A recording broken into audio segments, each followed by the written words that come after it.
Welcome to the second season of Storytime Day and Night. I'm Corey Reed, and today I have 3 books that I'd like to read to you.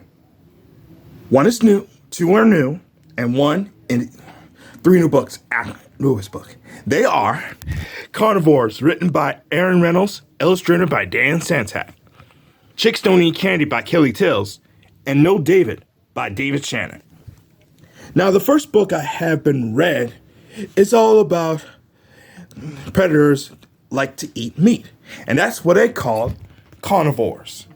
The lion, the great white shark, and the howling wolf like to eat them.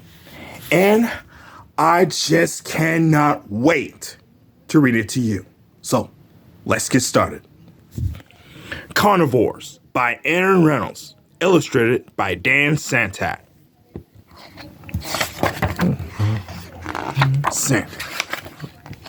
The lion is known throughout the animal kingdom as the king of beasts.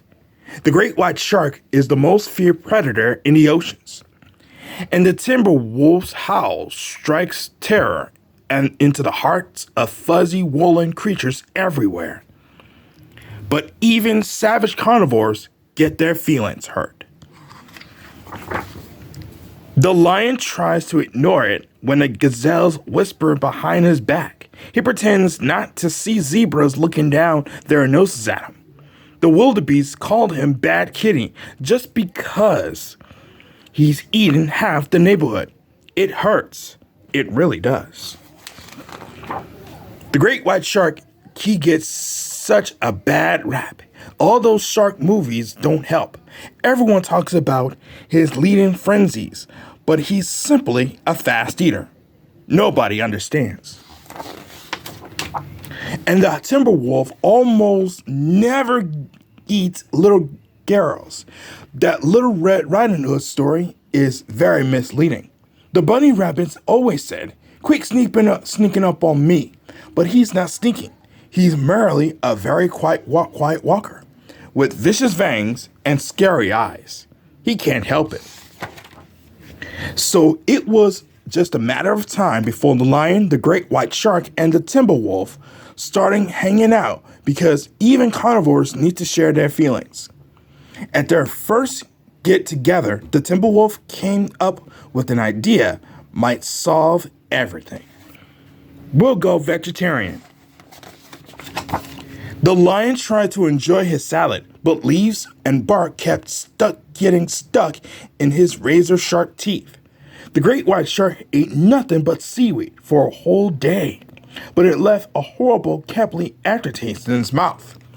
And the timber wolf tried his hardest to eat only berries, but every single berry bush seemed to have a bunny inside.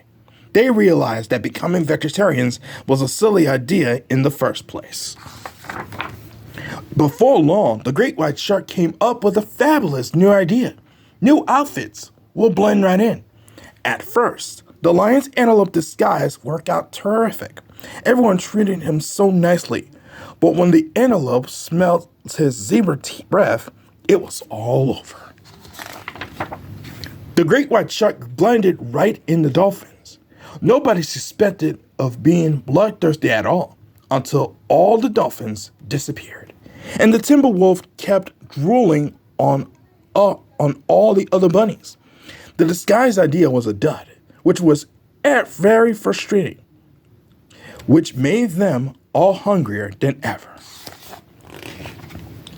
At a last resort, the lion invited the oldest and wisest carnivore he knew to come speak to the group. The great horned owl was happy to be included. "What should we do?" asked the lion. "Everyone is mean to us," said the great white shark. "I never know what to say," said the timber wolf. The owl smiled. "It used to hurt my feelings too. But now I remind myself, I'm not bad. I'm a carnivore. Eating me is just what I do. "I'm not bad," whispered the lion. "I'm a carnivore," confessed the great white shark. "Eating meat is just what I do," declared the timber wolf. The wise old owl was brilliant. It turned out he was also delicious. These days, things are different. The lion doesn't dread going to the watering hole anymore. When the zebras gave him nasty looks, he smiles his friendliest smile and eats them. The great white shark feels much better about gobbling up everybody in sight. He knows that he's a husky fish with a healthy appetite. When the timber wolf gets the munchies, he doesn't think twice about grabbing a handful of bunnies. They have really negative attitudes anyway. After all, they're not bad. They're carnivores. Eating meat is just what they do. The end. That was an amazing book, and I hope you're going to be recommended to your child when you're reading this one.